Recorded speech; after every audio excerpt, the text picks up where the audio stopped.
Oh, hey, hi everybody. Welcome to Do You Believe on Paranormal Zone TV. I want to thank you all so much for joining us tonight.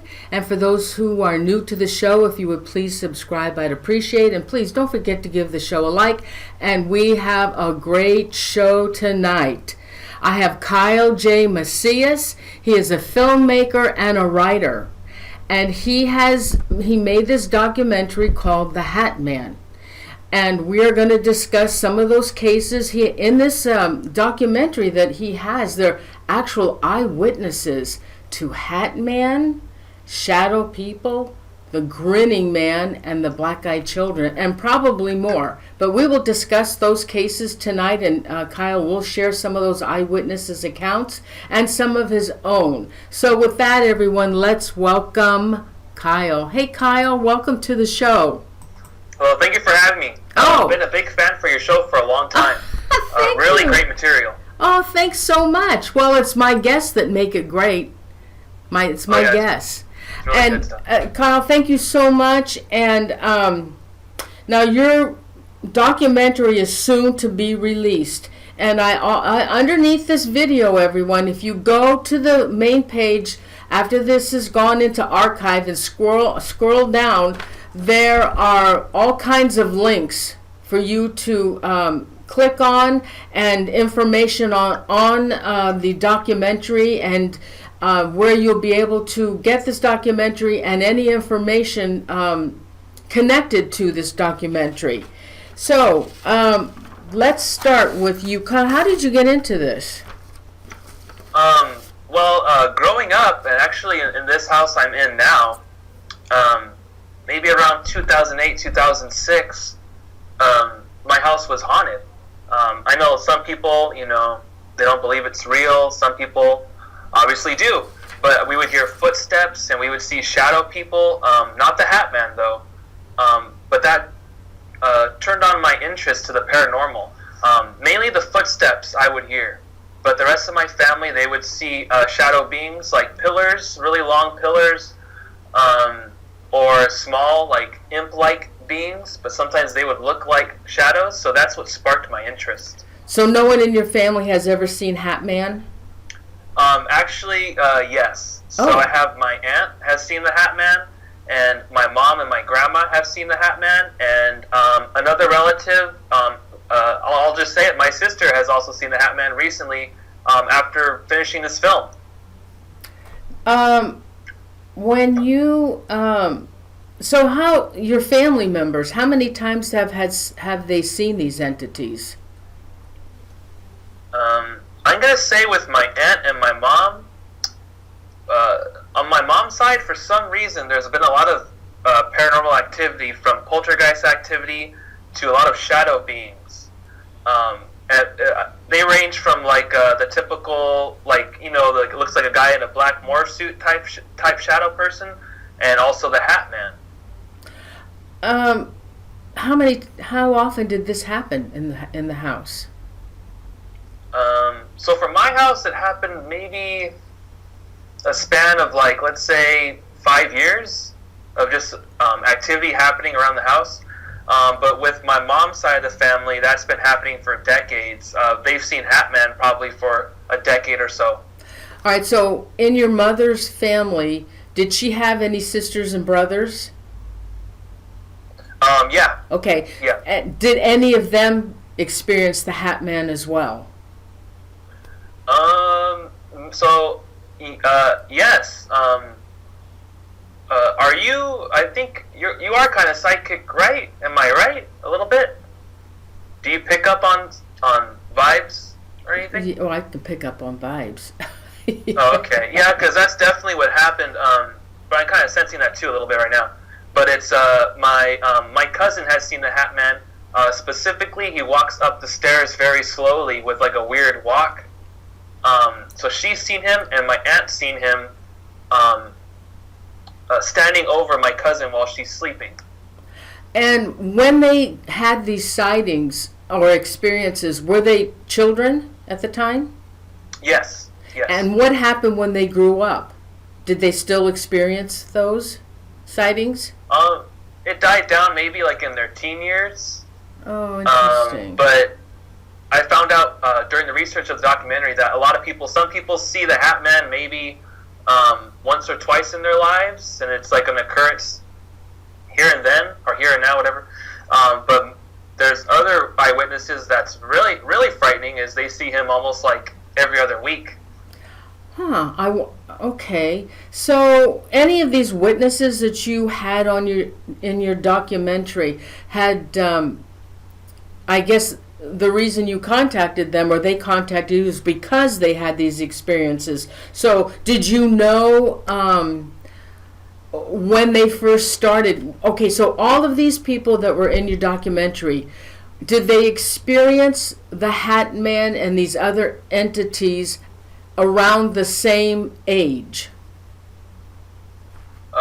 That's the weird part about this phenomena, is like it really doesn't link to any age. I have people who have seen him when they're 5 or 7, and I have other cases where people have seen him in their 20s, and it dies down for a bit, and then he comes back much later. It almost seems like the phenomena wants to knock on your door whenever it wants to.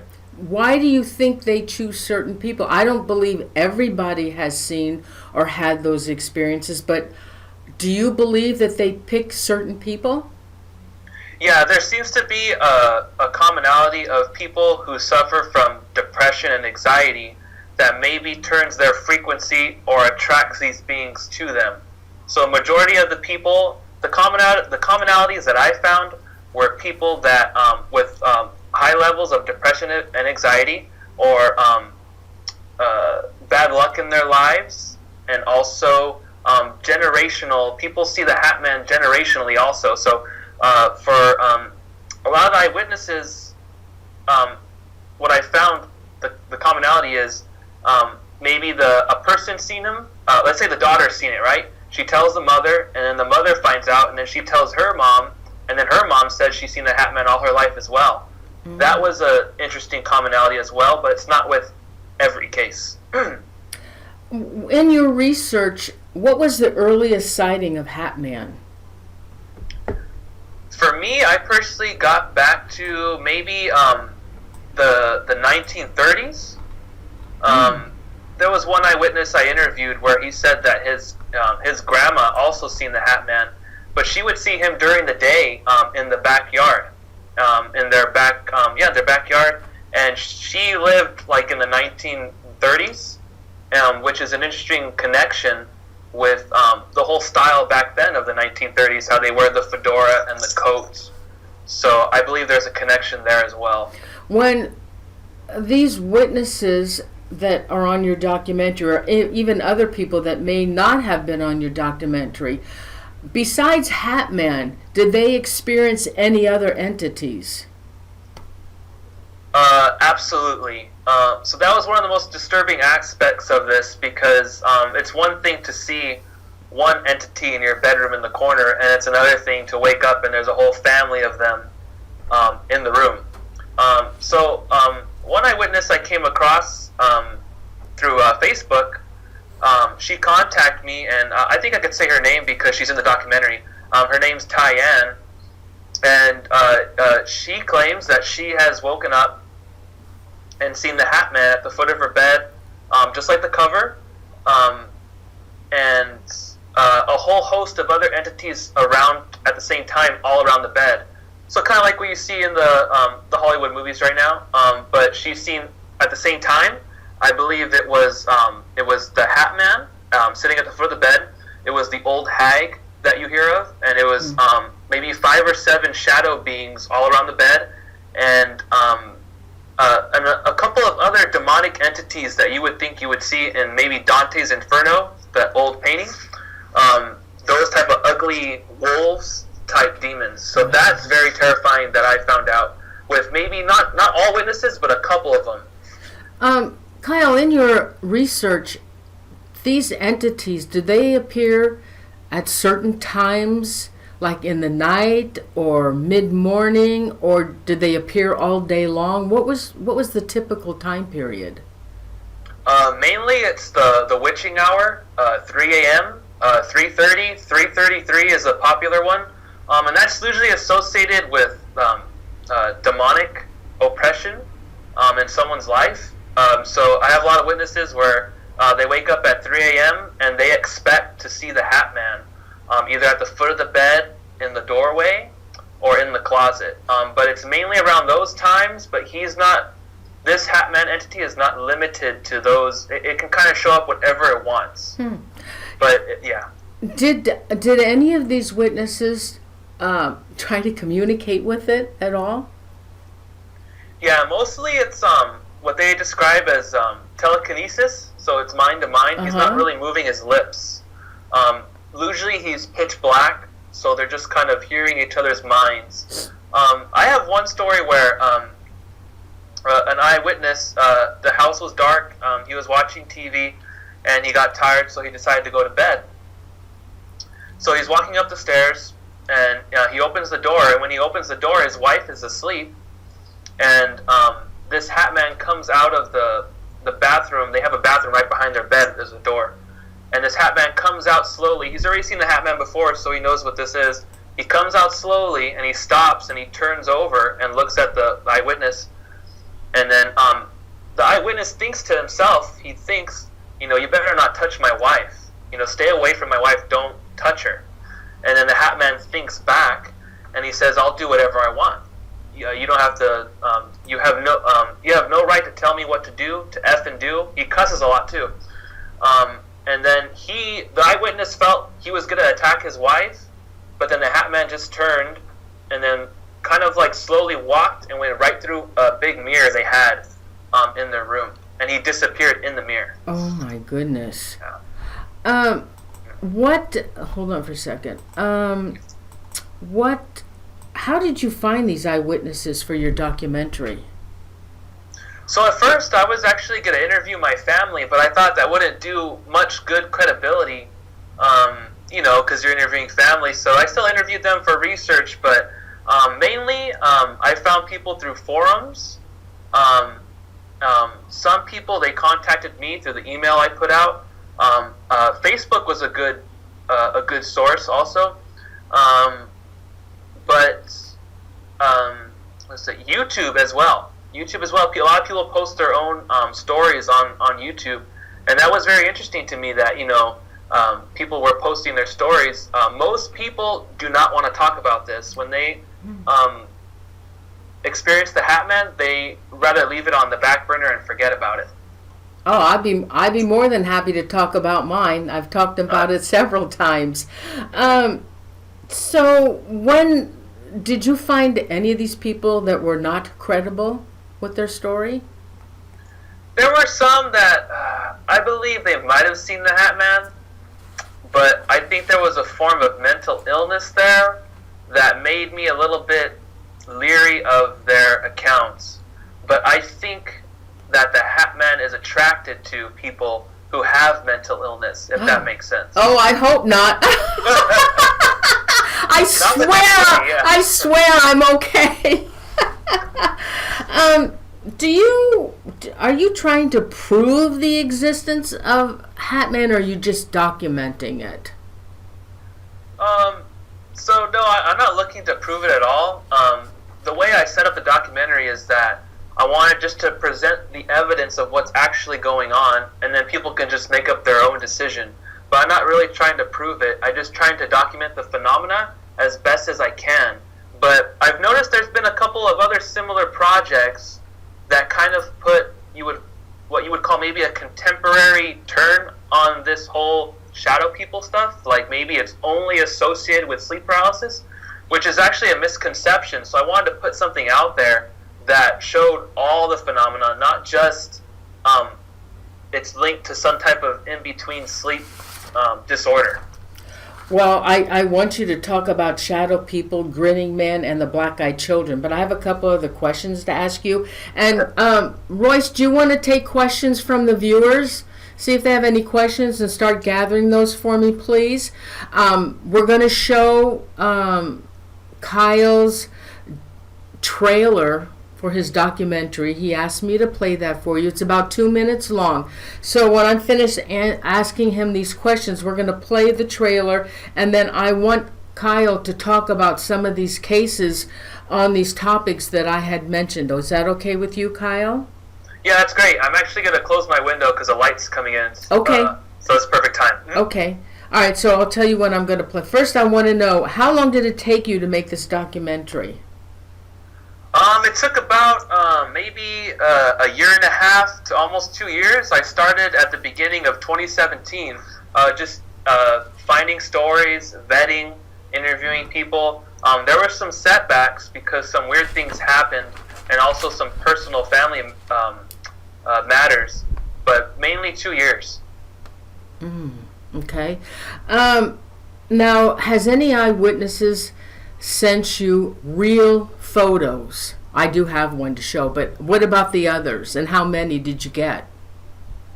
That was one of the weird things is, when I first started looking into the Hat Man, usually in any paranormal subject, people have photos, and I was like, what's weird is you never really see photos of the Hat Man anywhere, or you see shadow people photos, but not the Hat Man. And I started coming across eyewitnesses who were messaging me private or emailing me private and didn't want any recognition that they thought they got the Hat Man on camera. So I did some interviews with them, and I've included the ones I think are genuine in the film. Now, Kyle is letting me share one of these videos with you. You want to explain this one? You know which one it is. What the trailer? No, the real photo of a shadow person. Is it a shadow person or a Hat Man? Yeah. I was contacted by someone on Facebook who I already interviewed in the past, and he sees the Hat Man probably once a week. He wakes up and he's the Hat Man's looming over him, and this guy, this eyewitness, he's a cop, and he's also an ex-sniper, I believe, in the military.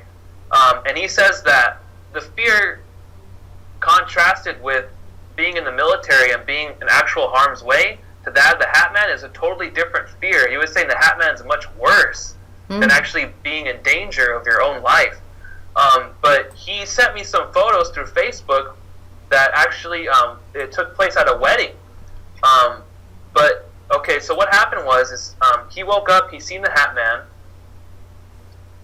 He was frightened. He got out of the room, and to calm himself down, he went online, and he went on Facebook, and then he got the vibe to what if I got the Hat Man on camera? Some weird vibe. Like, what if I got him on camera? So he looked at his old photos on Facebook, and he's just going through them, and then he stopped at one. He got a weird vibe from it, he said. And then he just skipped it. He kept going through it, and it was from an old wedding that him and his wife went to. And so he went through the photos again, and every time he came to this one photo, he kept getting a weird vibe. And then so he zoomed in on it, and he said right behind the pillar in the background, he's all that. He said he got chills, and he said he knew that was the Hat Man, or maybe someone placed there in dark clothing to send him a message that it is the Hat Man. But he believes that it's actually the Hat Man. This is one of those ones where it's a little more, it could be both, but I believe it is the Hat Man because it has really strange vibes to it. Because no one really, how do I word it? No one really is looking at where this Hat Man is at. So that's what threw me off. Interesting. How many more of those type of photos did you get? Let's see, probably around maybe 7 or 8. But I'll tell you, there's probably, I have 2 of them where it's very clear he's behind one guy. He's standing behind one guy. You see the hat, the shadow, and he's kind of blurred but kind of moving. That one's disturbing. And I have another one where she claims she got his face, and it's the Grinning man type face, and he's smiling at the corner of the image. That one's terrifying too. Oh my God. That one's very... When she first sent me that one probably gave me one of the darkest vibes because... And that's... I don't know. It looks very terrifying because when I first seen it, I'm like, is this real? It felt like, it feels like you're in a movie yourself. It looks horrible, actually. But what I do in the film is I outline it so you can kind of see what you're looking at because it is a little dark.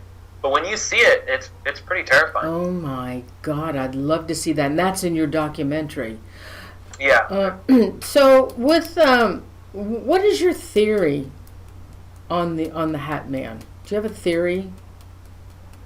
Yeah, I believe the Hat Man to be some type of interdimensional being that feeds off people's fear, if you want to put it in a general sense.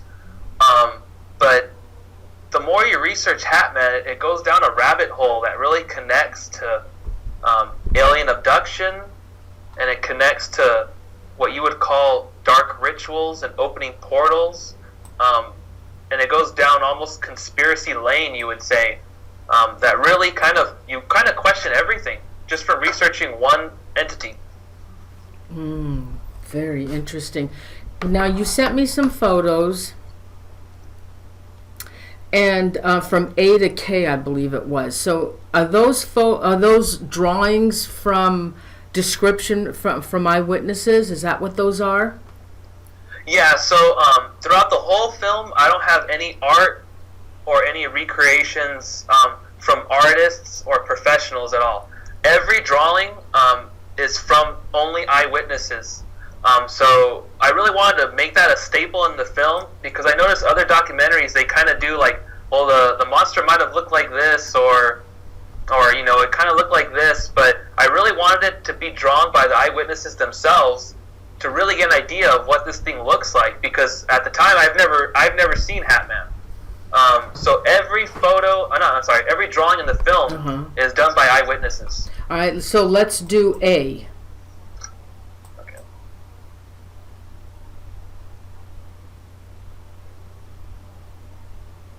I don't want to, my computer, I don't want it to shut down. I can't go to my photo section. So if you could just describe to me what the photo is. I mean, I can get it on my phone. I'll just get it, I'll get it on my phone real quick, okay, so I can see what you're looking at. Okay. And I'll close the blinds because they're getting Okay, good job, good deal.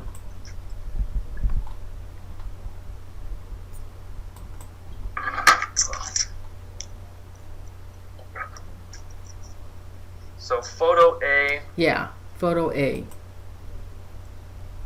Oh, here, I'll put it back up.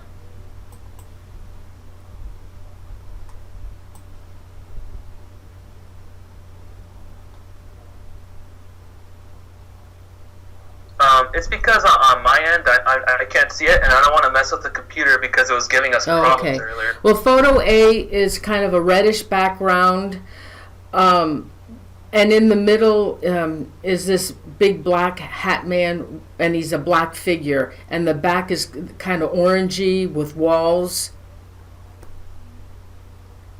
Yeah, it's downloading. Okay.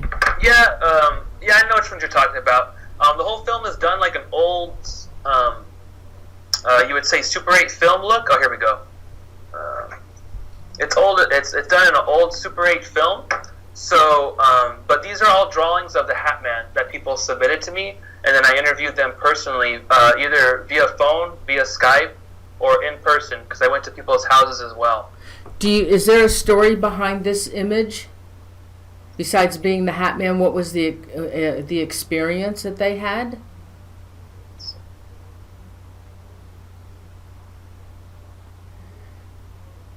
What if you This one was, see if I can remember correctly. This one actually, a lot of people say that this looks exactly what they seen in their doorway. This guy, he woke up, and I believe he heard something moving down the hall, and he went to his restroom. He had to use the restroom, and he came back. And when he sat down in his bed, he looked. This thing was standing in the doorway, and he looked solid. He doesn't look see-through. Sometimes he looks see-through, but most of the time he looks solid. And it freaked him the hell out. I believe he covered himself under his covers. Oh, okay. Okay, let's do. This is a hard to see. I don't know if they can see this. It was hard for me to see this. This is B. There's a 30-second delay. Okay, yeah.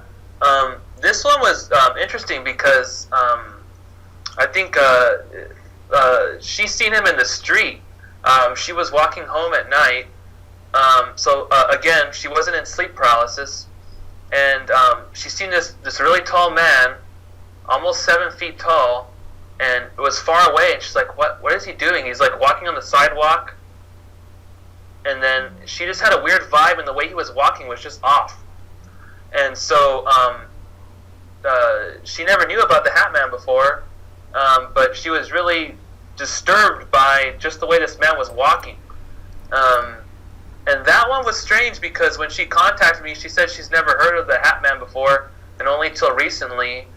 And she submitted that story, but she said it was odd. He was just kind of looking at the apartments and walking back and forth. And then when he got closer, she said that he had sunglasses on. No way. And that kind of sounds more Men in Black, but the Hat Man is connected to Men in Black phenomena as well. It is? Yeah. Oh, I didn't know that. It's because some people, if they do a Ouija board session, they call it the Men in Black, but the Hat Man will appear in the corner. But I think that's just the Hat Man. But I believe there's a connection because some people, the way they describe the Men in Black is very similar when the Hat Man appears to you in grinning man form or pale white face, which Men in Black are claim to have pale white faces. For those who may be just joining us, these images that we are showing you from Kyle's documentary are from eyewitnesses, and these images are just some of the descriptions of what they experienced of Hat Man.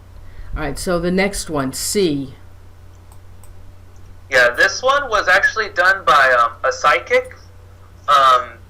She would walk through a house, and she's seen Hat Man a few times in investigations, and she says with other spirits she can communicate real easy, but she said with this Hat Man, he doesn't respond back. So sometimes he doesn't respond back, he just stares, and that really throws off people. But she said that he would appear in the corner when she's doing an investigation, and she would try to communicate, but he wouldn't communicate back, he would just be staring. Really hardcore stare. Has she submitted any other images of Hat Man to you? Yeah, she submitted one other one. She does these sketches of like psychic sketches of him, and then she's also submitted other demon-like shadow people to me as well that I include in the film. Oh, well, that's going to be some documentary. Let's do D. Let's see. Oh, this one. This eyewitness. His name's Steve. He woke up in the middle of the night, in the middle of the night, and he was actually, you would say maybe he was dabbling in the occult and also practiced Freemasonry, I believe. And he woke up in the middle of the night. He's already had some experiences with shadow people, but he wasn't really afraid of them. But when he woke up, standing in the doorway was this Hat Man, and he said it was as top as the door frame was, and it was just staring at him through in the doorway. And he said the feeling he got from it was like as if he was looking over an edge of a building about to fall off and die and fall into the abyss. That's the feeling it gave him. He said his heart felt like it was going to explode and he was going to die. And then he said it just kind of slowly levitated behind the corner. But he felt like he was going to die. And then a week later, his brother had no idea that this happened to him, and his brother seen the Hat Man in the doorway as well, with glowing red eyes. Oh my God! All right, let's do E. What is this? This is a still, isn't it? Yeah, this is a still from the film. This is probably one of the most disturbing encounters with the Hat Man. This woman, she heard her baby crying. She has, I think, it was about a 12-month-old, I believe. She heard it crying its head off as if it was being hurt or having the worst nightmare or whatever. So she runs down the hallway. She opens the door, and this Hat Man is right next to the crib, but staring at her. Not the baby. It was staring at her, expecting her to open the door. And she screamed at it, like, "You stay away from my daughter." And she said, "You're a vile thing, you're a vile thing." And this woman was a Christian, and she said that my life belongs to God, and she's like, you are evil, I command you to leave. And she said this thing wasn't leaving, it was just staring at her, and this one's more of the suit, like Hat Man. So there's one Hat Man that has like a long coat, but the one she sees is more of like, it wears like a three-piece suit with a wide brim hat. And the Hat Man didn't disappear, he stood there, and she reached to grab her baby and walked out the room. Oh my God. Okay. Oh, now this one's dark. I don't know if the viewers can see it. This is F. It's your Hat Man. It's really dark. I should have lightened it up with my program. Oh, it's okay. I don't know why they shouldn't be coming out that dark. That is strange. And it's can you describe to me which one it is? It's in the doorway. It's your typical Hat Man. He's in the doorway. You sent me 2 of those. That one's also, that one goes back to for some reason, this entity likes to be in doorways, corners, and also likes to come up from under the bed. So that's just one of the different places that Hat Man shows up. I just remembered something. This didn't end up in the film, but I would like to share this, I interviewed a very high-ranking warlock, I guess you would say, in the occult, and he claimed to have a contract with this entity in the spirit realm, and he would do some rituals to summon this thing, and if you pissed him off, he would do a ritual and send this Hat Man to your house to torture you. And he told me that phase 1 is he sends the Hat Man to your house to terrify you, and phase 1 is he's in the doorway. And then he said phase 2 is he's closer to you in bed, but this time he has red eyes and he's looming over you, giving you the feeling of like a heart attack. So I thought that was strange that some people are sending this Hat Man to people, and other people so happen to be at the wrong place at the wrong time. Oh my God. Yeah. Oh wow. Oh. Yeah. Geez, it's funny. My camera is not focusing. That's weird. Yeah, there have been a lot of, you always hear about weird things happening with making a paranormal or supernatural film, but it is true. For some reason, that dark side does not want any of this information even talked about or even shown. My camera completely went out of focus, and there's nothing I can do about it. All right. I believe it. Okay, let's see. Now here's another one. This is H. He's also in the doorway. I guess that's the same part of that other picture. It is. It is. Now, you know what? There's one. I don't know if you sent this to me or not. And it looks like they're looking through a window, and you could see part of the house, outside of the house, and there's this big black thing in a doorway. It touches the top of the doorway, and you circled it in red, and it's a Hat Man. But can you see that one? What is that one? Let's see. Is that the real photo? The real photo one? Yeah, this is another real photo one, I think. Oh yeah, I can. There looks like there's 2 entities in the doorway. One has a hat on it, and then there's something standing next to him. And it's looking through a window. Do you see it? Through a window. No, because I don't have it on my end here. Okay. Well, that's weird. Whatever it is, it's really strange. There's a black entity, and then there's a man, the back of him. You can see his face. Oh yes, yeah, I got it going on my end. What is that? That one's also done by the same guy that I told you about that found the photos on Facebook. He started seeing images of the Hat Man and other things on his, like he started seeing like, oh my gosh, that's him in the background. So he would zoom in and be like, I swear that's him either projecting his image on the glass, or that's him behind the window. So this one's strange because it's almost like it's the figure of the Hat Man, but I believe it's more in the reflection.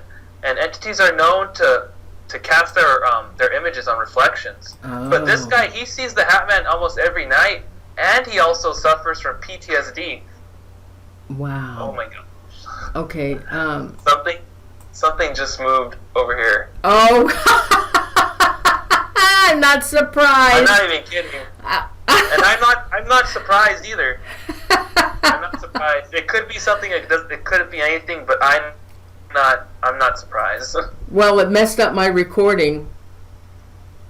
I'm so upset. It's all foggy.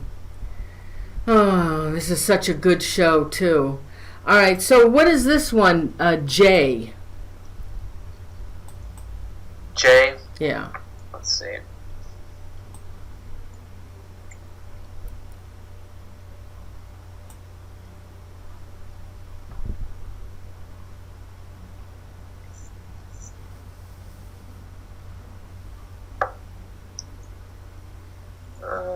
Let me go to it real quick. It's an image on a piece of lined paper. It's a picture of, looks like a grinning man with a hat. Oh yeah, that's the one from the eyewitness who has seen him. That one's pretty terrifying. That one really got me concerned about even going into the subject of the Hat Man, because it's one thing to see a shadow of something in the corner, and it's another thing to look and this thing has a face from hell. So with this story here, I believe she was she was really young. I believe she was 7, and she was asleep, and she had a horrible nightmare about this Hat Man. So she's dreaming about the Hat Man, and she had this horrible nightmare. My house is making weird noises now. Are you? I don't even question if it's something. I kind of know it is already. Because when you talk about this subject, it almost like listens. If that makes sense. When even just talking about it with people, it's almost as if it's listening. Oh yeah. From that other side. Oh yeah. Anyway, so she was having a bad dream about this Hat Man, terrifying dream, and she said she woke up. So she stands up, she wakes up. And at the foot of the bed, sitting at the foot of the bed, is this Hat Man. But this time he has more of like a top hat and a huge grin, ear to ear. Oh my but God. It fits his face, and his teeth look like if you were to get shark teeth and put shark teeth right here. And he had big eyes, maybe about this size, and they were slit. Sometimes they're black, she said, and sometimes they were slit like a snake, like a reptile. And then she just screamed her head off. And her aunt and uncle opened the door, and this thing just disappeared. What could that... Well, that sounds like the Grinning Man, but why does the Grinning Man usually wear a hat? See, when I first got into the Hat Man, I would find stories in forums where people said, I don't know what you guys are talking about, but I seen this thing with a face, with the hat on, and with a huge grin. And I was like, what? And then so I would try to contact them, and I contacted a few that have claimed to see him with a huge grin. And usually he's just in the corner of the room, and his hands are in his pockets, and he's looking down with the huge grin, but his brim is covering his face with the huge brim. I have a picture of that. What is the Grinning Man? Do you know? For me, I think it's the Hat Man. I think it's the same entity, because a lot of the eyewitnesses say that after they see the Hat Man, it usually progresses to him revealing his face, and they say it's the exact same guy. They say, nope, that's the same guy. And the weird part too is some people say he takes off his hat and he's bald.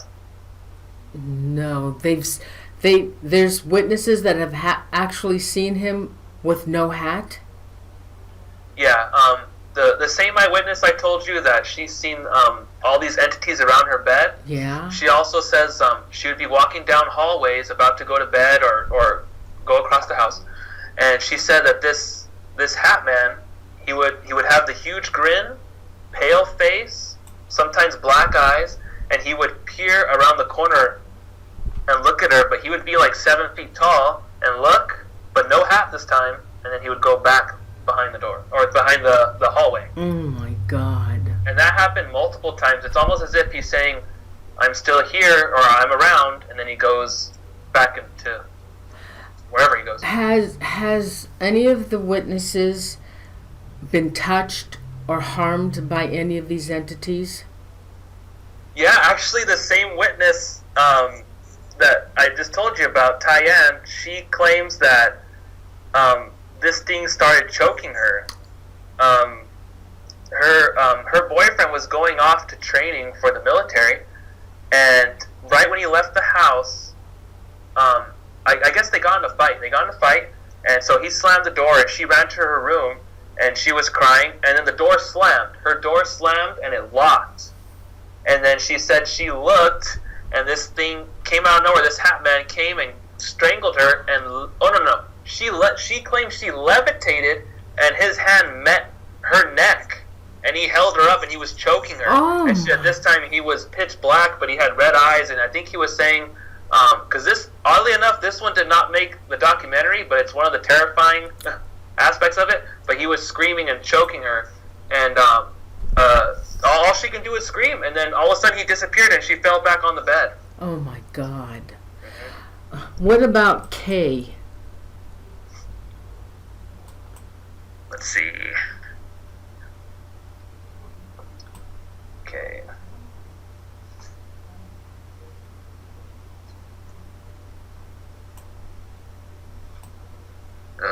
I'm sorry. I should have had these up. It's just that they're not loading. Here we go. Yeah, you see it. It's a dark picture with the television on the wall, and the hat man is in the corner, or an entity is in the corner.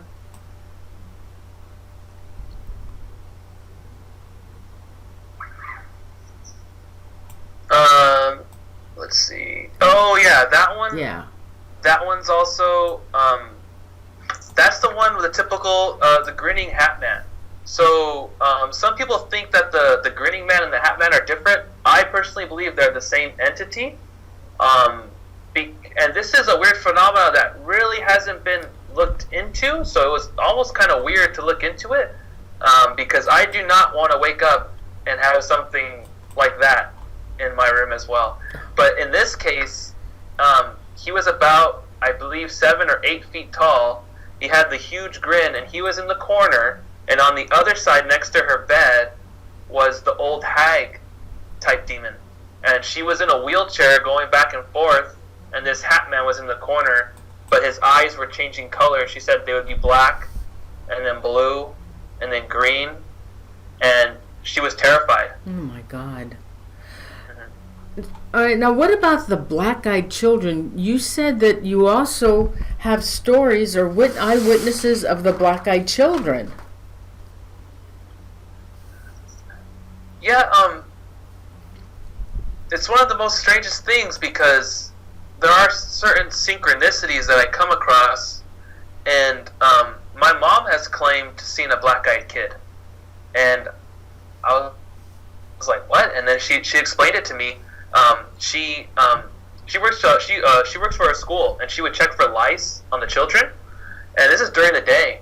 And she was checking the lice, and there was a line of kids, and then her line, she was done with her line. There's other people checking the kids' lice. And then she said this one kid slowly walks up, and he's looking down. And then she says he looks up, and his eyes are pitch black. And then she looked around like, am I seeing this? And she said the weirdest thing was that no one else could see this kid. And she's all, I never knew this was a phenomena. And I showed her, there's another documentary on the black-eyed kids, or a section of it, by L.A. Marzulli. And people can look it up on YouTube. They can just type in L.A. Marzulli black-eyed kids. And I showed her that image that they recreated, a black-eyed kid. And she saw, that's exactly what I saw. So I knew about it for a little bit, but then I came across the same eyewitness I was telling you about, where she said that she called them shadow kids. And I was like, oh, can you explain that to me? And she says, you know, the kids with the hollow black eyes. She didn't know there was a term called black-eyed kids. And she said, I'm like, what? I'm like, you mean the black-eyed children? And she's all, yes. And she's all, I'm like, you've seen them? And she's all, yeah. She's all, they're always playing on our roof. She says, they're playing on our roof. She's all, they look like kids. And her son was all, why are there kids on our roof? So she walks outside, she looks, and she got closer, and she's all, you know those aren't kids. She's all, I could tell those aren't kids. And sure, oh, go ahead. Oh, no, go ahead. And sure enough, she said that seeing the black-eyed kids was a precursor to seeing the Hat Man again in her life. What? And then eventually she woke up and seen the Hat Man and the black-eyed kids in her room at the same time. Oh my God. So that was very terrifying. That was one of the most scariest ones, because that's like two phenomena that's kind of crossing over. But like what I said before, is the Hat Man's connected to so much other phenomena. I have never heard that before. My God. Did these children talk to her at all? I don't think so. She said she would hear them playing in another room. Other instances, one horrible incident was she had a friend over, and he went to go get something from the fridge, and he heard a noise. He looks up, and this black-eyed kid is on top of the fridge, and the guy just screamed. He ran out of the house. But I don't think, with hers, I don't think they talked to her. But I do know that black-eyed kids do talk to some people. But with her case, no. Well, because from airing that show with David Weatherly, who wrote The Black-Eyed Children, what he told me during that show was they'll come to your car or come to your door. They'll knock on your door, and they want to be invited in. They don't come in unless you're invited in. So what you're telling me, I never heard that before. That they're already in the house. Yeah, I thought of that too, because I'm familiar with David's work, and I've read his book, and I was like, that's strange, because she says they're in the house, but I believe she believes that the apartment she was in had portals in it, and that's what was inviting this Hat Man, these shadow people, and the black-eyed kids. But her black-eyed kids were more. She said they wore. I guess it's a typical black-eyed kids, but yeah, that is strange. I did think that was weird, and I asked her multiple questions. I'm like, wait, they're in the house, and she's like, yeah, but she didn't know what they were called. She thought they were called shadow kids or ghost kids. She didn't know there was actually a phenomenon called black-eyed kids. Oh yeah, and they usually have a hood over their head. That's what they do. I mean, that's what I've been told. I never heard of another description of the black-eyed children. This is a first. Boy, sometimes they do have old clothing or ripped clothing. They don't always have like the hood or anything. Sometimes they look like kids like in normal clothing, but sometimes they don't fit right, or sometimes they look like I guess like they've been worn for a long time. It's not always a hoodie, but yeah, the phenomena usually it is, but not always. I would say maybe 80% of them are hoodies, and then the rest of them are old clothing. Wow. How many eyewitnesses do you have in your documentary? How many stories? Ooh, I have one section where I interviewed so many people, but I do have one section where maybe about 20 people in one section, all describing the same entity. And then throughout the film, I focus in on maybe 5 or 6 cases. And then in between that, I have experts talking about the phenomena in their research as well. I interviewed Jason Offutt. Oh, yes. Yeah. I've had him on the show several times. Mm-hmm. And he was a great resource for shadow people encounters. And then I also interviewed Rosemary Ellen Guiley, who is one of the leading people in shadow people and the jinn. So they gave excellent material and advice for people trying to get rid of these things. Yeah, she's quite a researcher.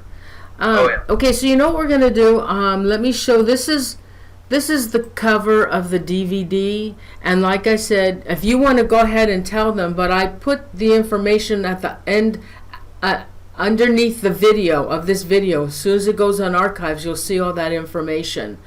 Where can they get this? When do you know when it will be released?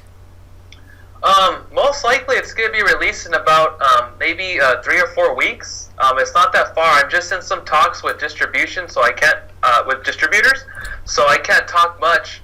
But I can tell you that people could sign up. They can send their email to hatmandocumentary@outlook.com, and like what you said, the links are in the description. Yes.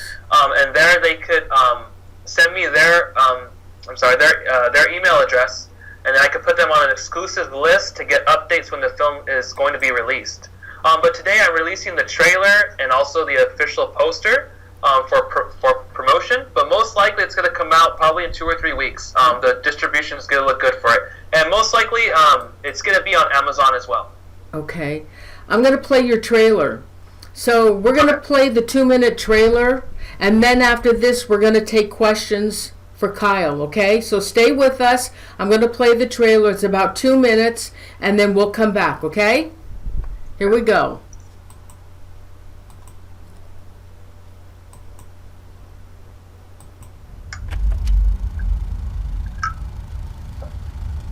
Okay.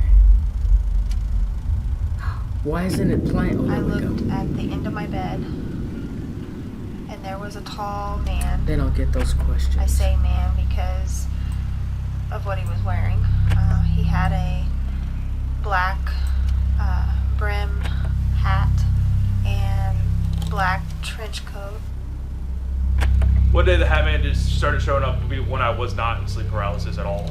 Bigger than me. I'm 6 foot something, and he's always taller than I am. Then I've seen the Hat Man arrive in the doorway, which gave me a real sense of foreboding, like I was about to die. I don't really know how to explain how he stares at you, because he's just this tall black silhouette, and so it's like you can't see any of his features. You can't see his nose or his eyes or his mouth. You can't see anything, but you know, like, it's staring right at you. It's trying to rationalize the irrational, and you can't. That's what makes it irrational. So it's an always losing battle.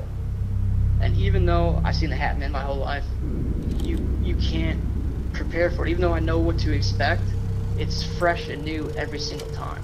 Because I thought I was crazy for so many years. I didn't even know there was a whole thing about this guy until not too long ago when I just Googled his appearance and everything popped up.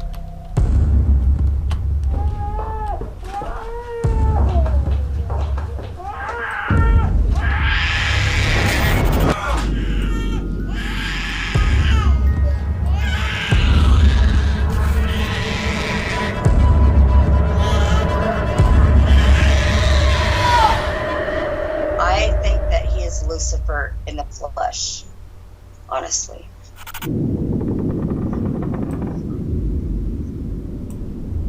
And his hand was on the doorway, and he was slowly coming out, like he got to his shoulders.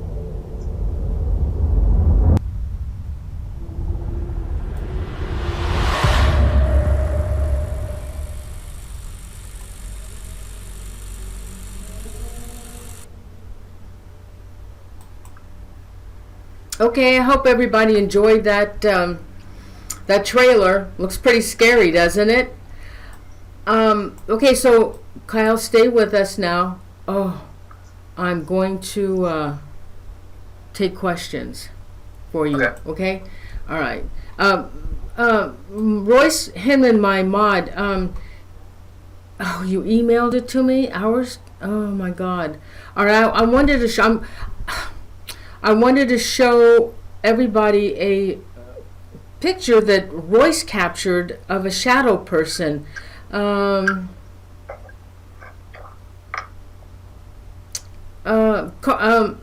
Royce, can you send it to me on Facebook? I can grab it really easy from Facebook. All right, so here's some questions. All right. From Beat 3 Air, hold on for a second. Let me put you on full screen. Okay, I'm putting you on full screen, Kyle.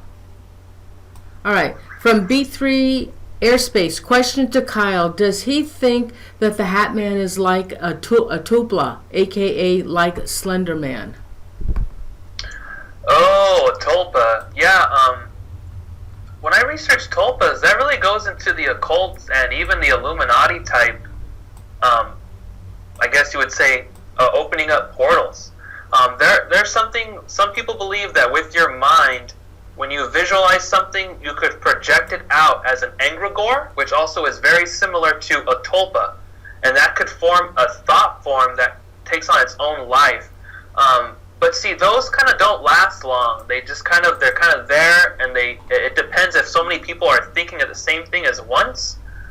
With the Hat Man, no one's really never heard of it before they see it. A lot of times they see it and then go, what the hell was that? And then they research it after. I personally don't think the Hat Man is a tulpa. I think the Slender Man could be a tulpa because it's linked toward how it was an actual creation of something by Eric Knudsen, Victor Surge, the same guy. But Hat Man, most people aren't thinking about the Hat Man. They're doing their daily life, and there he is. I personally don't think he's a tulpa. Okay.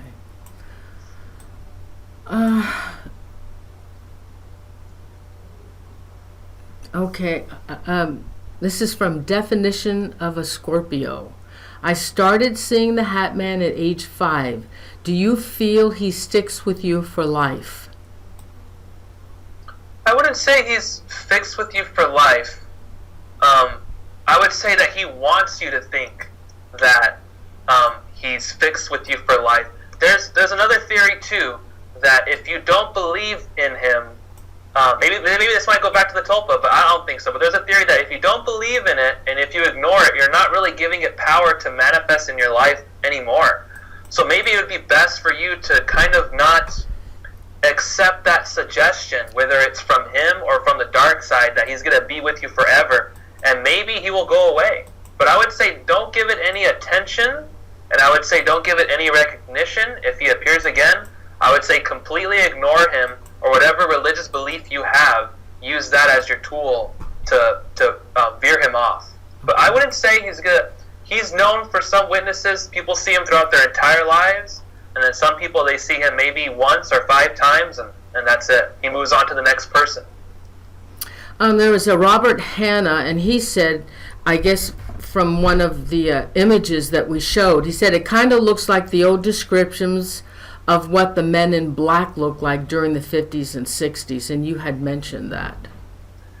Yeah, there's some theories. I don't know if I really roll with them that much based off the research I've done, but there's some theories that the Hat Man is a Men in Black, either used by the government or being projected into your bedroom for a certain amount of time. The only thing that kind of refutes that is the whole Grinning Man aspect, and how he shows up with kind of like reptilian eyes, and also has a vibe of looking into your soul. I personally believe that the Hat Man is more on the jinn and demonic and inhuman side instead of the Men in Black side, but I do know Men in Black could be inhuman as well. See, I believe there is a connection there. It's just, it goes deeper. But I would say I think he's more inhuman than someone just knocking at your door and asking for questions. Okay, hold on. Let's see, from Dust Bunny. Question, did this start out as an urban legend and manifested by the way of collective consciousness? No, it did not. That's the weird part, is when the more you go back with eyewitnesses, it's more of a phenomena that's only meant for the viewer. It's only meant for the one person to see. It's when you interview eyewitnesses, they say, I've never heard of the Hat Man before until this one incident happened. Then I got the vibe to Google it, and when I Googled it, other people have seen the same thing. But it's almost as if this entity only wants you to see it and not tell anyone else. So I don't think it's from collective consciousness. Now, I do believe what I did come across while making this documentary is synchronicities of seeing the Hat Man in pop culture. So obviously the most obvious one is Freddy Krueger, Jeepers Creepers. Also in Poltergeist 2, there was also, I think they called him, he was like a priest or something, but he was a demon with a wide brim hat. So many, it's almost as if this entity is putting itself inside pulp culture so that it gives the image out to mass consciousness, and that way it's easier for him to manifest in your personal life. That's what I have found in the research of the film, almost as if something was purposely wanting me to see that, because I'd be driving, I'm in the LA area, so I'll be driving in LA, and there'd be maybe, I would see maybe a sign that was maybe for cigars or something, and it had like a Hat Man type on it like this. Or I would so happen to turn on the TV, and it's an ad about maybe something about protecting your home, but it shows a burglar with a wide brim hat, pitch black.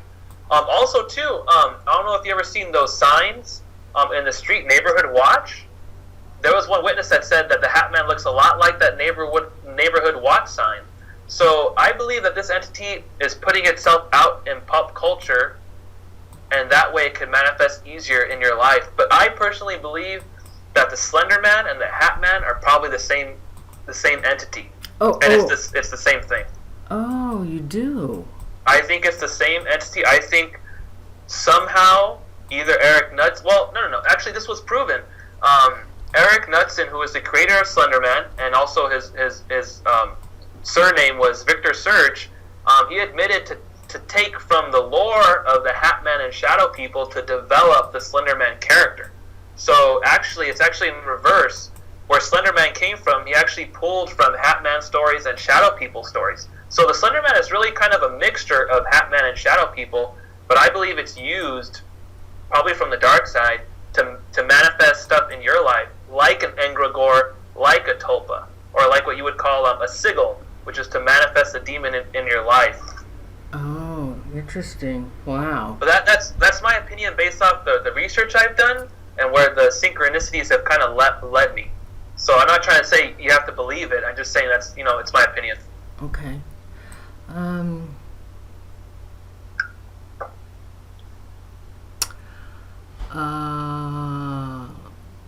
Okay, Tammy Heitzman.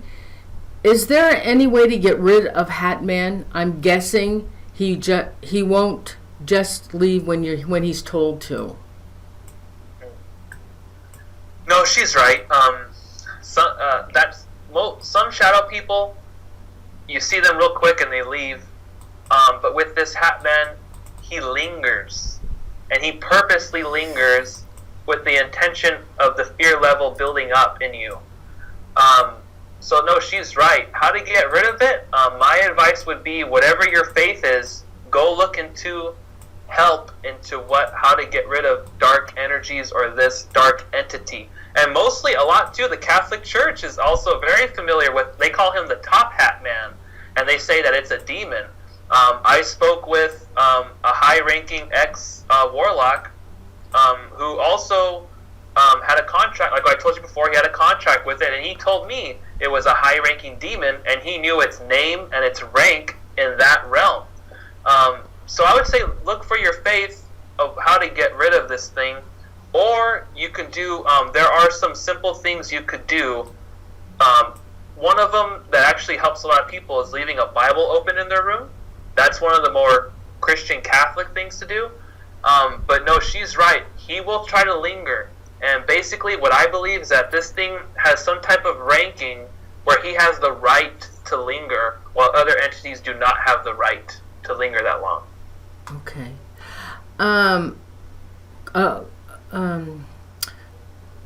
Royce Hinman, my God, he said that the Grinning Man is more of a ghoul, a flesh-eating being from nursery rhymes. It's more of a drive you crazy, make people think you're crazy or those around you. I would like for him to contact me. That's probably very spot on. I would like to hear where you got that story. Okay, hold on for a minute. Royce, I know you can hear me because you're modding. Let me see. Let me turn this on. I want you to call me, and you can talk to Kyle right here. So come join us on the show, because I also have your pictures, and I want you to explain it. So call me, okay? Yes, I'm going to get him on the phone now. Okay. Let's see. Julie Hawkins, any connection between Hat Man and Papa Legba mythology? I don't think I've heard of that, but I do know that the Hat Man is connected to a lot of mythologies. Even some people, they sent me some links to old people that were Indians, and they claim that they would see these shadow beings, and even some of them say with a hat, before those hats existed, on top of hills, and this thing would be there. Or there's another entity called Walking Sam that was a Hat Man. The tribes, they talk about him, and he forces people to kill themselves if they go in the forest. Oh my gosh. Let's see. Sarah Acquisition. Have you ever heard its voice?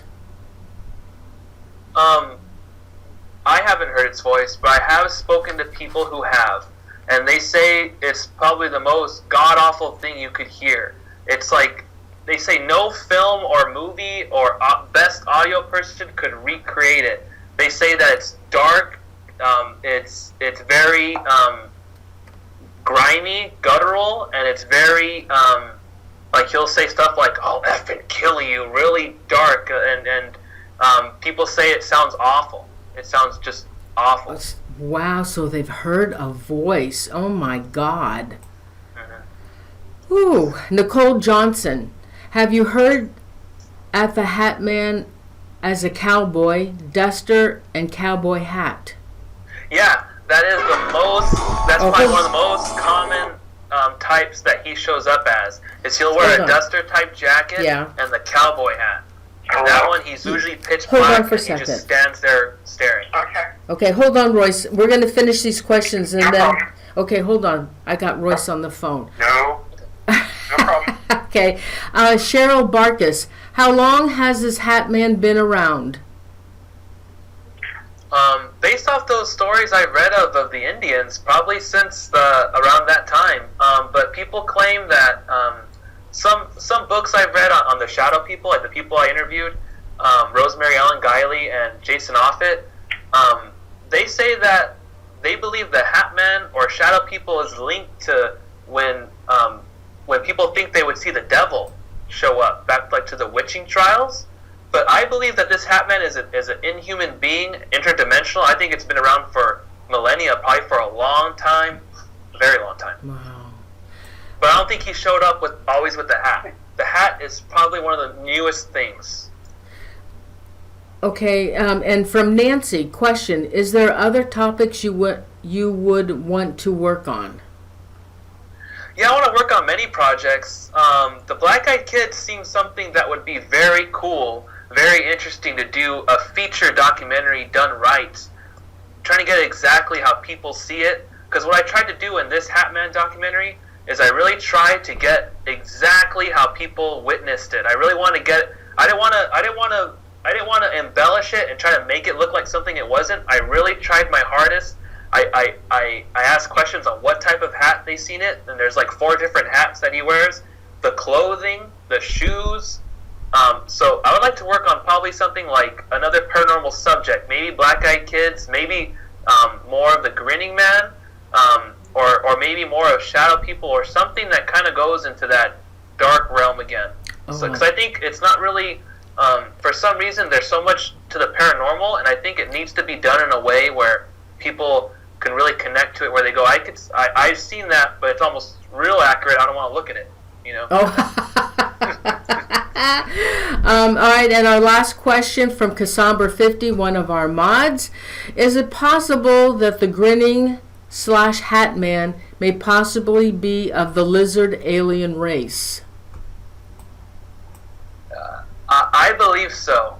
The more you research the Hat Man, it really does connect to reptilian-type beings, because he has reptilian-like aesthetics. Because sometimes when he appears grinning, his teeth look sharp, and he has the snake-like eyes. And to me, that connects more toward the reptilian-type vibe. And also, I did interview one eyewitness who claimed to see a Hat Man when he was abducted. He believes he was abducted by aliens, and he's seen 2 grays, and in the corner was this Hat Man.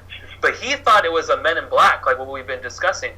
But when I interviewed him, I showed him a picture of some of the drawings of other eyewitnesses, and he said, yeah, that's exactly what I seen. and and he believes that it's most likely the Hat Man that was in that room. And believes that they're aliens?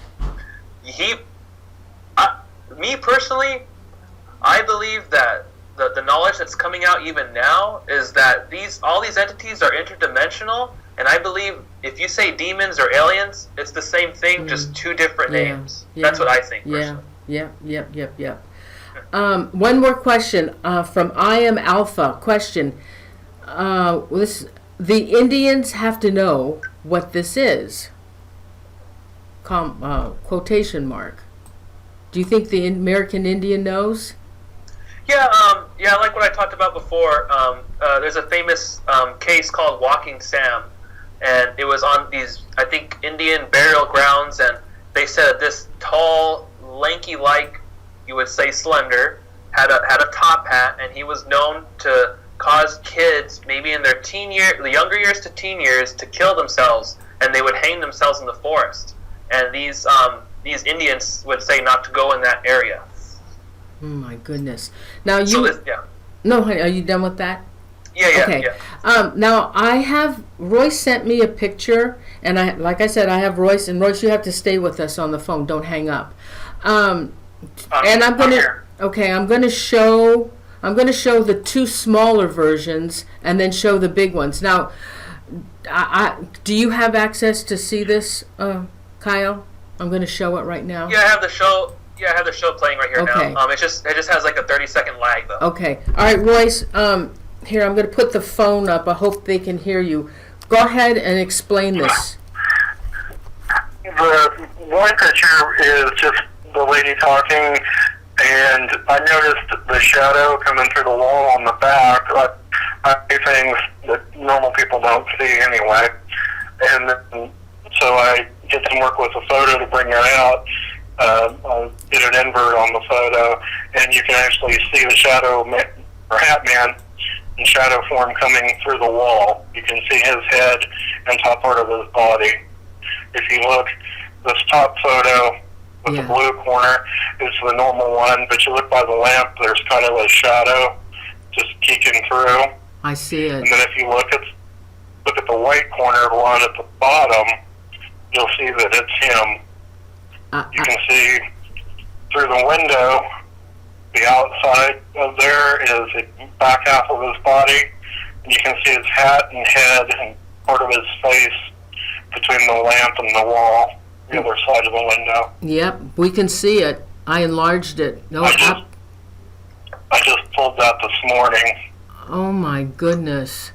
And did someone send this to you, or is this your own photo? How did you get this photo? It's one I found watching a program on TV.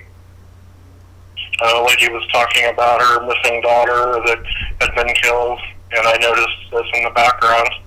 If you look real close, over on her left, or on her side, that white box on the countertop, there's 2 or 3 spirit faces are behind that white box on the countertop also, but I hadn't brought those completely out yet. Wow.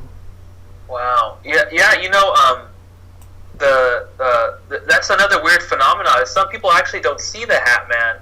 They either wake up in sleep paralysis, or they wake up not in sleep paralysis. They look in their doorway, and it's the shadow of the Hat Man being projected on the wall. So they're actually not seeing the Hat Man, they're seeing the shadow of him. I don't suffer from sleep paralysis. Wow. So I'm always wide awake when I see these things. Wow. I have one into my living room is a projection screen. The whole wall is projection screen. It's a 102-inch screen, and I'll be sitting here working on something, and I'll see stuff walk by all the time. And there's no windows or anything. I mean, they have blackout curtains. There's like 3 layers of blackout curtains and everything, so there's no way stray light's getting in or anything like that. Kyle, did you want to talk to Royce about the Grinning Man? Yeah, so you heard of a legend or something, Royce, of this Grinning Man, or old poem or something? It's in the original Grimm's fairy tales, actually. Oh, and it's The Grimm's original Fairy version. Tales. And what's The German the version. title of the story?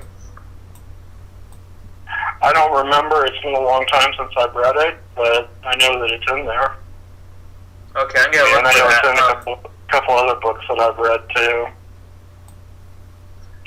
There's a yeah, book that's that weird. explains some of the modern myths, how they relate back to the old fairy tales, how they've been retold.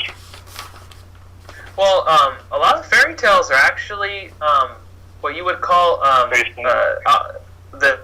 they're based off a lot of real facts that people were experiencing in those days, Right. and over time they turned into a lot of fairy tales. Right, because people didn't want to believe the horror side of them. It's also a lot of the fairy tales, they have a lot of horror aspects and a lot of horror in them. oh yeah, Plague but also, and death and magic and dark subjects. yeah, and it goes back to what we were talking about earlier, the tulpa, the egregore, is that if you make a story like that can kind of project to little kids, and that makes these entities easier to manifest through those thought forms, through those vibes that they're putting out from reading those stories or even being afraid of them. Right. But those stories have existed, for hundreds and hundreds of years too. Yeah. Yeah. And so somebody had to see something in order to create the stories. So it just kind of becomes a self-replication over and over. Absolutely. Interesting. Somebody saw it, wrote it down as Grimm's Fairy Tales, or told it for hundreds and possibly thousands of years, and then it was written down, became Grimm's Fairy Tales, and other books of stuff like that, and then it gets recycled. Yeah, when you were talking about the story, that was very interesting, because that's the vibe that people get when they see the grinning hat man at the foot of their bed or in the corner of the room. Right. One guy I was interviewing, he was actually playing video games of all things, and he looked. He felt like something was watching him. He looked over, and there was the hat man, but the grinning man, the huge eyes, the big smile, and then he said right when he seen him, it was only for like 1 second, and he disappeared. And he said that was enough for him to freak the hell out. But that's the vibe they say. He feels like they're gonna get eaten. Like it feels like a predator about to pounce. That's the vibe they say. Oh my God. Wow. Well, I look at the grinning as something that's there to drive people insane, or at least make them feel insane, so that they doubt what they're seeing, to stop them asking questions. Yep. I believe that's exactly what the Hat Man wants to do. He wants to make people think they're crazy, and that they're alone in seeing this entity. Mm-hmm. But then it's weird, because then he also wants to freak you out that other people have seen him too. Because I also get that from eyewitnesses, that they're guided to Google it, they're guided to look it up, which is very strange. Yeah, but then whatever else they see, they'll doubt, they'll question what else they're seeing. So, a UFO could land in their backyard, and they're going to question it, or little green men can drive their car off, and it's going to be, as long as the car's there tomorrow when they wake up, well, I didn't see it, but maybe it happened, maybe it didn't. Mm-hmm. But everything's going to be, it's going to be this big question. Absolutely. Well, awesome. Bruce, do you want to say anything else to Kyle? No, I'm fine. Okay. I'm going to say goodnight to Kyle, and then we're going to do some shout-outs, okay?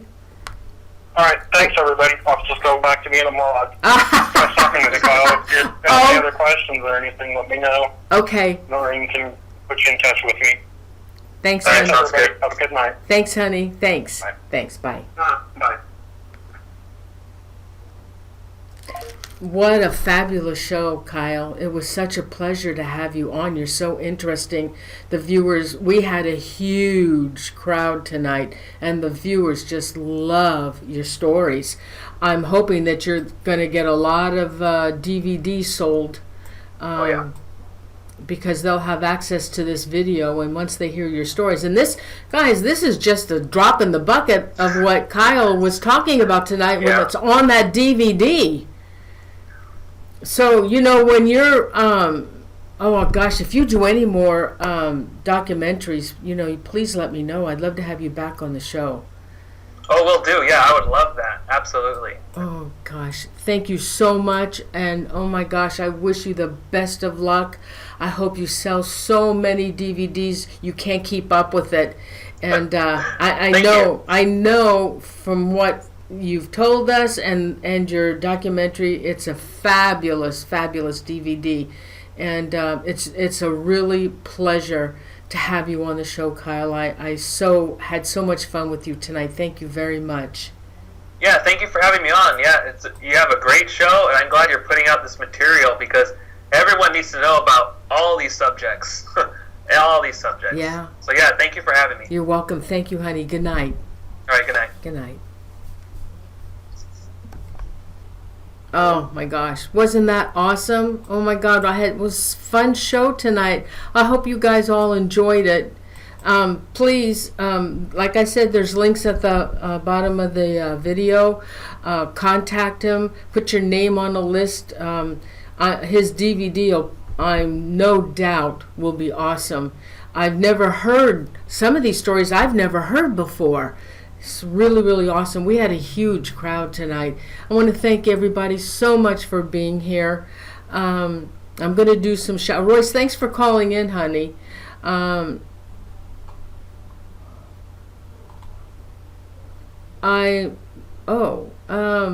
did you find out, Royce, about Bloody Mary? I'm going to do some shout outs and, oh gosh. Oh my God. I got a surprise on Wednesday. I think it's on July 25th. I can't tell you who it is. Oh my God.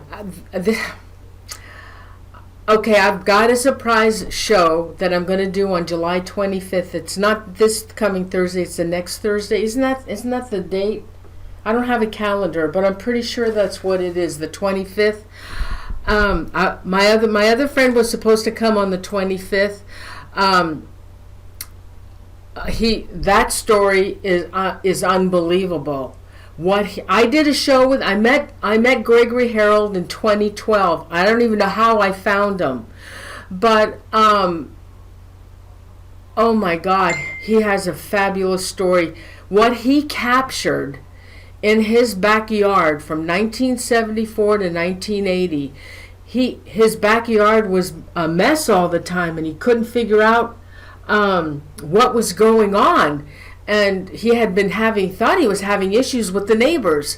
So he at that time they had those 8mm cameras, you know, and he put that out, and oh my God, you should see what he captured.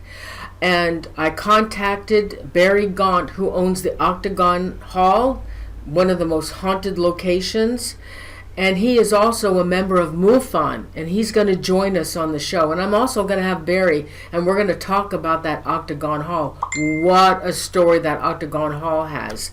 So I'm changing that show to October 10th, and Barry will join us then. But on the 25th, and I'm not telling you, but I'm so excited to have this person on the show. Oh my God, I can't wait. Oh, okay. So join us on the 25th, and I'm not posting until I may post on Wednesday. I think what I'll do is on Wednesday I'll set up the event on my YouTube channel. But I'm so damn excited to have this person on the show. So let's do some shout outs. I got some good shows coming up. I just got contacted by Bill Bean. I got a lot of good shows coming up. Let's see. All right, let's do some shout outs. You guys are going to be really surprised. I think you're going to be surprised. For those who don't know It's not really that out there yet, but I think you guys are going to be really surprised. And what a story. We'll get some really awesome first-hand stories. Okay, I need to do some shout-outs, Royce. And again, thanks, Royce. Thanks to our mods. Royce Himman and Cassandra 50. I don't know if Unique Annie was in, but thanks, guys, so much. Because of them, you have a wonderful chat room. Wonderful chat room. All right, so let's do some shout outs. Okay, Joanne D, Zoe Small, Kathy Salento, Nebasetti, Chippa B3 Airspace, Goldie Bell, Susie Farrell, Andrew and his trucking knowns, Tammy Heitzman, Gerling Max, Linda Richardson, You Fools One, Lori Miller, Cara White, there you are. I am Alpha, Maria H, Dust Bunny, Maxine Adala, and I know Tollcross was in. He's from Scotland. He's my buddy from Scotland. Miller, Maria Sandra Amador, Red Spark, Joanne D, Princess Patricia, Randy Lewis. Anybody else want to shout out? I guess you guys are dropping off now. Still a lot of people watching. If you want to shout out, Jane Edwards, Kelly, thank you. Robert Hanna, Charms Paranormal. Oh, it was a good show tonight. I thought it was really a good show. I love hearing these ghost stories. Really love them. And I love bringing them to you, too. Hey, you know what? My show is as good as my guests. I've been so lucky and so fortunate to have such wonderful, wonderful guests come on the show. And to bring a different show. Sometimes I do the subject twice because it's so awesome, like Shadow People and Hat Man. I've done several of those shows. Awesome. I love that topic. But, you'll always learn something. Even though I may do a topic again, you'll always learn something from the second time or third time that I show the show because of the person that's presenting the information to us. And most of my guests are authors and writers and owners of haunted locations. So I've been, oh, yes, there's another guy that's coming on the show. Just that brought to my mind. He used to be the guard and caretaker of the Hinsdale House in New York. And he has got he even wrote a book. And he wrote he's got a ton of stories to tell us. So he'll be on the show as well. Satan's Son, Carlos Rivera. Why do I know that name, Carlos Rivera? I know you. I've seen you before. Carlos Rivera. I know you. Vicky Joe Nutting. Aaron Brody. Oh, Aaron Brody, thank you for the super chat money, honey. Thank you. That was really nice of you. Anybody else want to shout out before I go? Hey, you guys have a wonderful weekend. Okay? I'm sorry I can't do show. Hugs to everyone. Absolutely, Nancy. Sarah B. I can't do shows every week because my personal life is really busy. And my family, we're doing an awful lot. And we just went to the opera. We saw Carmen in historic San Francisco Opera House. August 6th, we're going to go see Hamilton, the play at the Orpheum Theater in San Francisco. And we've got barbecues, and we're going to Vegas in October. I forget who else was going to Vegas. But I'm really busy. Tollcross, there you are. So I'm sorry I can't do them every week. I got to have time for my family, and I need time to do stuff around here because it takes a lot. I'm telling you, it takes a lot of hours to put a show together. It may not look like it, but I've got to come up with questions. I've got to research. I've got to get pictures. It's a lot of work to put on a show, believe me. And it may not look it, but it is. And it just takes a lot of time. So for now, I'm just doing every other week, and I hope you don't mind, and I hope you'll always be here every other week. I hope so. Anybody else want to shout out?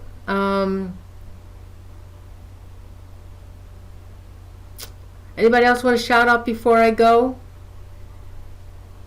Okay, so I'm gonna go, and I love you guys. I just so appreciate you being here every week with me. I really do, and I think we picked up some more in the chat room. Some of them I don't recognize, and I'm really happy.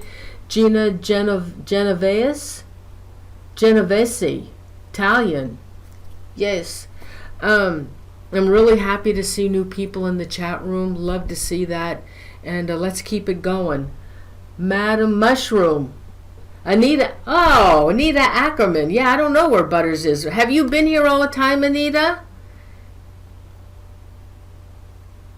The Haglin. Paranormal Pixie 78. Okay, guys. All right. Oh, thank you, Carlos. Thank you so much. Okay, guys. Kelly from Australia. Awesome. Thank you, guys. I love you too. Group hug to everybody. We're all friends in this chat room. You guys are all friends of mine, and I love you to death. I really love you to death. Thank you so much. So I'm going to go, and you have a great weekend, and I'll see you on the 25th. I'm so excited about that show. Oh my God. All right, so tune in on the 25th. I'll be posting, but I'm not going to post until Wednesday. The event will be up, and you can just click on it. You know, I have other shows. All you have to do is go to my main channel. I have a ton. I have 300 videos in archive. All right, guys, love you, and thank you. Oh, I'm exhausted now. I will see you on the 25th. Excuse me. Love you guys. Love you, love you. Good night.